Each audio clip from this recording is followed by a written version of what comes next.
यह कहानी एक छोटे से गांव रतनपुर की है। रतनपुर गांव में एक गरीब किसान भोला अपनी पत्नी गौरी के साथ रहता है। वह बहुत नेक मन का और अच्छा इंसान है। भोला के पड़ोस में श्याम, जो भोला का दोस्त है, वह अपनी पत्नी राधिका के साथ रहता है। भोला और श्याम दोनों एक साथ खेत में काम करते हैं, लेकिन खेत में दोनों गर्मी की वजह से बहुत परेशान होते हैं। उनके खेत में पानी भी नहीं होता है। सुनिए जी, हमारे घर में कई साल से पंखा भी नहीं है। अब कितनी गर्मी हो गई है, इतनी गर्मी हम पंखे के बिना कैसे काटेंगे? गौरी, मैं क्या कर सकता हूँ? हमारे पास इतने पैसे नहीं है कि हम पंखा ला सकें। ऊपर से इस बार गर्मी के कारण फसल भी सूख गई है, खेत में पानी भी नहीं है। ऐसे में पंखे का इंतजाम करना कितना मुश्किल हो जाएगा। पर तुम चिंता मत करो, मैं और श्याम भाई कुछ ना कुछ उपाय निकाल लेंगे। अगर फसल अच्छी हुई तो पंखा भी लेकर आएंगे। ठीक है जी, आप कुछ कीजिए ताकि फसल अच्छी हो। अगर फसल अच्छी हो गई तो हमारे अच्छे दिन आने शुरू हो जाएंगे। ऐसा बोलकर भोला वहां से चला जाता है। रास्ते में भोला को श्याम मिलता है और बोलता है, अरे भाई, क्या हुआ? तुम इतने परेशान क्यों लग रहे हो? कोई बात है क्या? अरे भाई, क्या बताऊं? इतनी गर्मी हो गई है, ऊपर से फसल भी सूख गई है। हमारे घर में पंखा भी नहीं है। इतनी गर्मी में पंखे बिना बहुत मुश्किल हो जाती है। हाँ भाई, तू सही बोल रहा है, पर हम कर भी क्या सकते हैं? हमारे पास खेती के अलावा कोई और रास्ता भी नहीं है। गर्मी के कारण फसल नष्ट हो रही है, पेड़ पौधे सूख रहे हैं और पानी भी नहीं है। हम गरीबों की किस्मत में कष्ट ही लिखा होता है।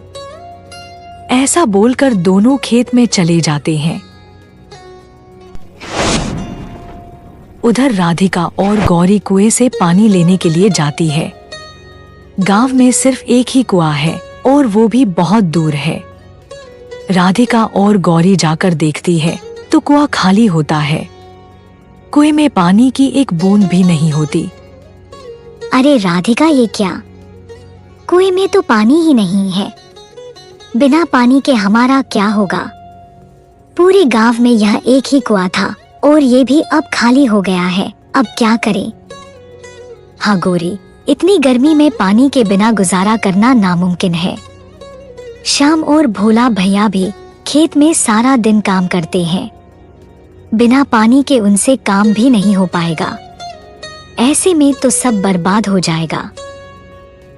राधिका, हमें खेत में जाकर भोला और श्याम भैया को सब बताना होगा। ऐसा बोलकर दोनों खेत जाने के लिए निकल जाती है। इधर भोला और श्याम गर्मी से बहुत परेशान होते हैं। अरे श्याम भाई, ये गर्मी तो बढ़ती जा रही है, फसल सूखती जा रही है, पानी का कोई साधन नहीं बचा। हाँ भोला, बारिश भी नहीं हो रही, कुआं भी सूख चुका है। अब अगर जल्दी ही कोई उपाय न किया तो सब बर्बाद हो जाएगा।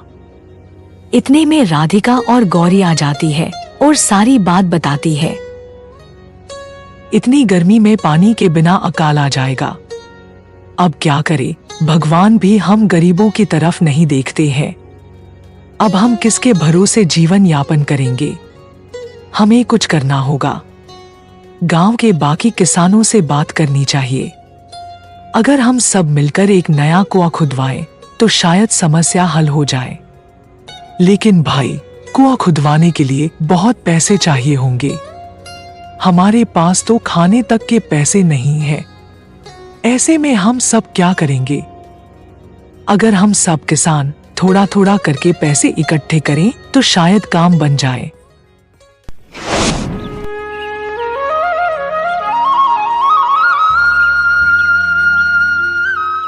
अगले दिन भोला और श्याम के कहने पर गांव के सभी किसान इकट्ठे हुए। सभी के चेहरे पर चिंता की लकीरें साफ दिख रही थी। लेकिन श्याम भाई, कुआं खुदवाने के लिए पैसा कहाँ से आएगा? अगर हम सभी थोड़ा थोड़ा योगदान करें तो हो सकता है कि हमारा काम बन जाए। हाँ भाई, आप दोनों बिल्कुल सही कह रहे हो। हम सब पैसे इकट्ठे करके कुआं खुदवाएंगे। ये सब बातें गांव का साहूकार सुन रहा होता है। वह बहुत लालची इंसान होता है। गांव वालों की बातें सुनकर वह बोलता है, तुम लोग कितने भोले हो। इतना बड़ा कुआं खुदवाना बच्चों का खेल नहीं। अगर पैसों की जरूरत हो तो मुझसे उधार ले लो, लेकिन ब्याज दुगना देना पड़ेगा। नहीं साहूकार जी, हम खुद अपनी मेहनत से इस समस्या का हल निकालेंगे। हमें मिलकर काम करना होगा। हम आपसे कर्ज नहीं लेना चाहते। उसी दिन से गांव के किसान दिन रात मेहनत करते हैं। कुछ किसान खुदाई में लगते हैं, कुछ पास के तालाब से पानी लाकर मिट्टी को नरम करने में जुटते हैं। कई दिनों की मेहनत के बाद कुआं तैयार हो जाता है। भोला भैया देखो, हमारी मेहनत रंग लाई। अब हमारे खेतों को पानी मिलेगा। हाँ भाई, अगर हम सब मिलकर मेहनत करें तो कोई भी मुश्किल हमें रोक नहीं सकती। देखा गौरी, अब हमारे अच्छे दिन आ गए हैं। अब मैं पंखा भी ले आऊंगा। अब सब ठीक हो जाएगा। हाँ जी, आप सही कह रहे हो। ये सब तो आपकी मेहनत का फल है। अब हमें परेशान नहीं होना पड़ेगा। राधिका, देखा तुमने, अब हमारी परेशानियां खत्म हो गई है। हम पानी की वजह से फसल भी अच्छी हो जाएगी। अब सब अच्छा होगा। हाँ जी, ये तो होना ही था। आप सब ने इतनी मेहनत की है। आपकी मेहनत रंग लाई है। भगवान ने हमारी ओर देख लिया है। हमारे बुरे दिन चले गए हैं। सब कुछ अच्छा होने लगा था। सभी गांव वाले बहुत खुश थे, लेकिन उनकी खुशी ज्यादा समय की नहीं थी। गर्मी लगातार बढ़ रही थी। सूरज की तपिश असहनीय हो चुकी थी। कुएं से पानी मिल तो रहा था, लेकिन गर्म हवा और तेज धूप के कारण खेतों को बचाना मुश्किल हो गया। घरों में भी पानी की किल्लत हो गई। गर्मी का प्रभाव पहले जैसा हो गया था। कुएं में पानी सूख गया था। सब लोग परेशान थे। ये कैसी भयंकर गर्मी है। न खाना पकाने का मन करता है, न काम करने का। पानी तक बचाने के लिए हमें दिन भर सोचना पड़ता है। हमारे नसीब में अच्छे पल लिखे ही नहीं है। हाँ राधिका, लेकिन हम क्या करें? खेतों को भी पानी चाहिए और घर में भी पानी की जरूरत है। हमारी मेहनत से कुआं तो खुद गया, लेकिन अब बारिश के बिना राहत नहीं मिलेगी। गर्मी भी बढ़ती जा रही है।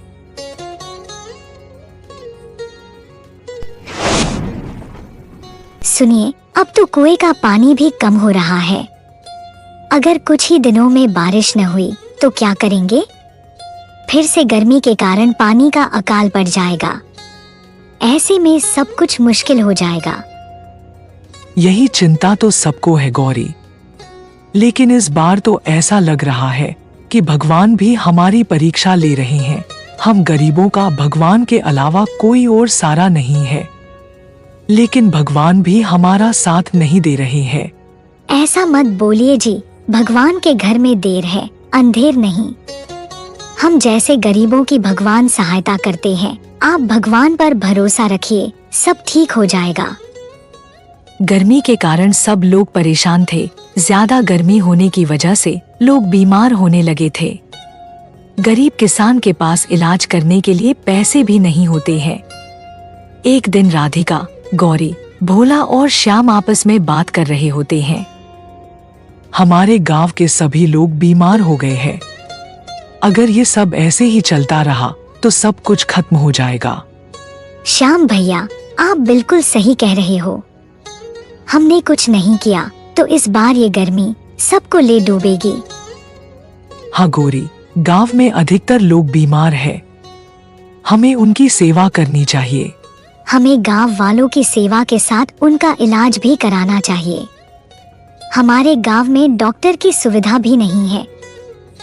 लेकिन गांव वालों के इलाज के लिए पैसे चाहिए। हम इतने पैसे कहां से लाएंगे?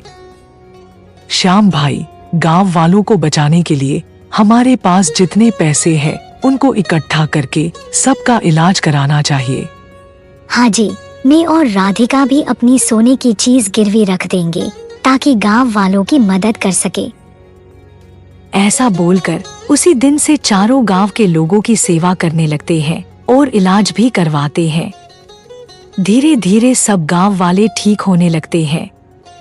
लेकिन श्याम और भोला के सारे पैसे गांव वालों के इलाज में खर्च हो जाते हैं और उनकी फसल भी सूख जाती है। राधिका, गौरी, भोला और श्याम उदास होकर पेड़ के नीचे बैठे होते हैं। उन चारों के पास सिर्फ एक गिलास पानी होता है जो उन्होंने बचा कर रखा था। अब हम क्या करें? हमारे पास तो पैसे भी नहीं है और फसल भी नहीं है। ऐसे में हमारा जीवन कैसे कटेगा?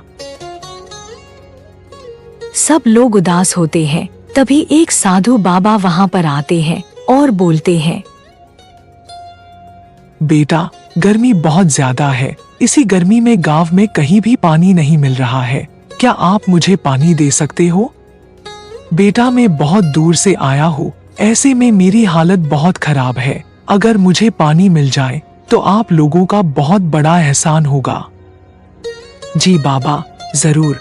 हमारे पास सिर्फ एक गिलास पानी बचा है, लेकिन हमसे ज्यादा इसकी आपको जरूरत है।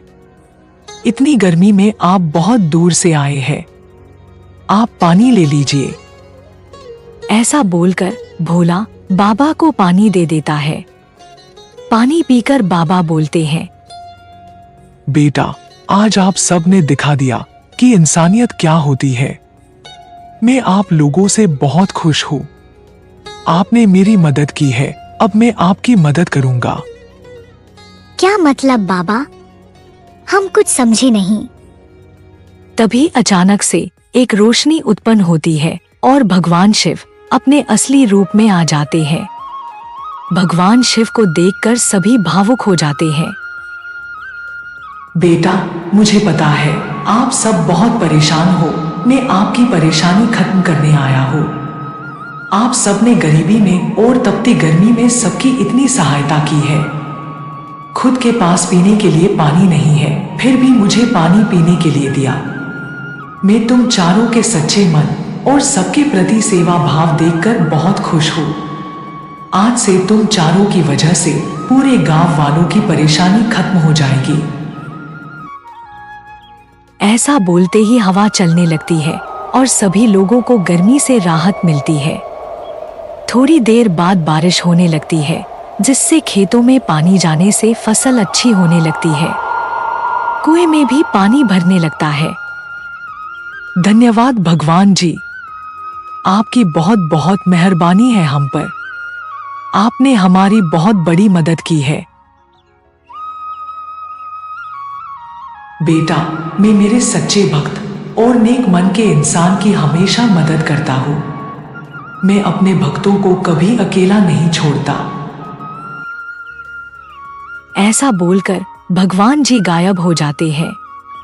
उसी दिन से पूरे गांव में हरियाली छा जाती है। सब खुशी खुशी से रहने लगते हैं और फसल भी बहुत अच्छी हो जाती है।